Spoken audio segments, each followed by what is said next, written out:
الحمد لله يا ابني، ربنا قدرني وقدرت ابني لك البيت ده. ربنا يخليك لنا يا بابا. ربنا يخليك لي يا ابني، ده انت ابني الوحيد اللي ما فيش غيره على البنات. هو احنا يا بابا فاضلنا كتير وننقل؟ لا يا ابني، احنا خلاص بنشطب اهوت، واقل من شهر ان شاء الله وهننقل. طب ما تيجي نتفرج على الشقه يا بابا نشوف الصنايعيه عملوا ايه، لان انا من فتره الامتحانات ما جيتش هنا. يلا يا ابني.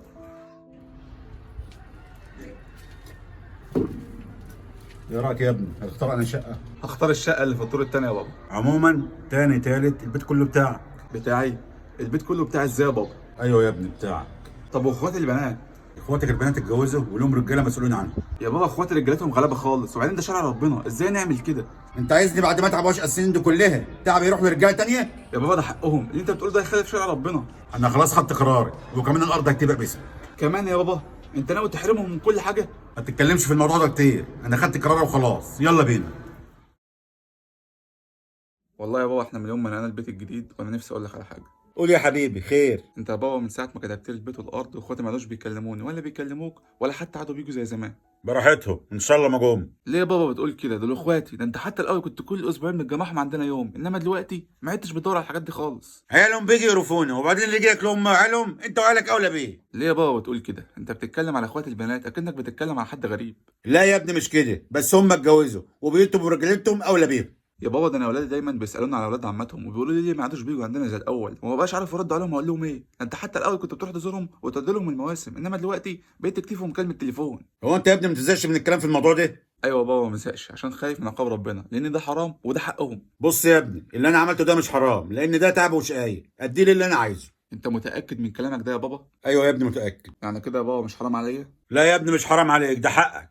هم لهم رجاله يجروا عليهم، لكن انت لازم اامن لك مستقبلك. ماشي يا بابا. ماشي يا ابني، بس توعدني ما تتكلمش في الموضوع ده تاني. اوعدك يا بابا، هقوم انا بقى اروح شغلي، مش محتاج حاجه. لا يا ابني روح، ربنا معاك. الو. ايوه يا عم مجدي. ايوه يا حوده، عايزك تيجي شويه كده، عايزك في موضوع يا حوده. حاضر شويه كده وجاي لك اهو. خير يا عم مجدي. انا يا ابني بحلم ابوك على طول، الله يرحمه. الله يرحمه. بيجي لي يا ابني دايما في المنام وبشوف القبر بتاعه مولع. اعوذ بالله، وده تفسيره ايه يا عم مجدي؟ الله يرحمك يا بابا. ده ابويا عمره ما عمل حاجه وحشه في حد، وكان دايما في حاله. وعلى فكره مش اول مره احلم الحلم ده انا حلمت بيه كذا مره. طب وتفسيره ايه يا عم مجدي؟ طمني، انت قلقتني قوي. بص كده يا محمود، انت لازم تدي لاخواتك البنات حقهم. مال اخواتي البنات ومال الحلم اللي انت قلت عليه يا عم مجدي؟ ما هو تفسير الحلم ده يا ابني انك لازم تدي لاخواتك البنات حقهم، لان ابوك بيتعذب بسبب اللي عمله ده. انت متاكد من كلامك ده يا عم مجدي؟ ايوه متاكد. فكر يا محمود وهتلاقي الكلام اللي بقول لك عليه ده هو الصح. بس انا بعد ما كل حاجه بقت بتاعتي، البيت والارض كلها من غير شريك، وكل حاجه بقت باسمي، اجي دلوقتي اديها الرجاله غريبه؟ يا محمود، ده انت بقيت تتكلم زي ابوك الله يرحمه بالظبط. بس انت بترجع حق اخواتك عشان ابوك يا ابني ما تعذبش في قبره.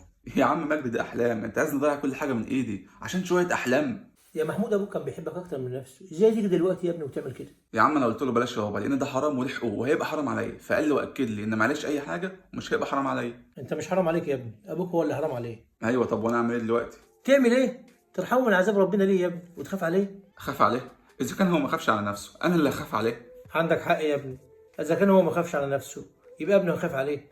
بس انت قلت له بعضمه لسانك ان انت قلت له ان ده حرام ويخالف شرع ربنا. بقول لك يا عم مجدي، انا اتاخرت ورايا مشاكل كتير ولازم امشي دلوقتي، عاوز حاجه تانية؟ سلامتك يا ابني. الحلم قال عايز اضيع كل حاجه من ايدي عشان شويه احلام. اخاف عليه؟ اذا كان هو ما خافش على نفسه انا اللي اخاف عليه. اعوذ بالله من الشيطان الرجيم، اعوذ بالله من الشيطان الرجيم.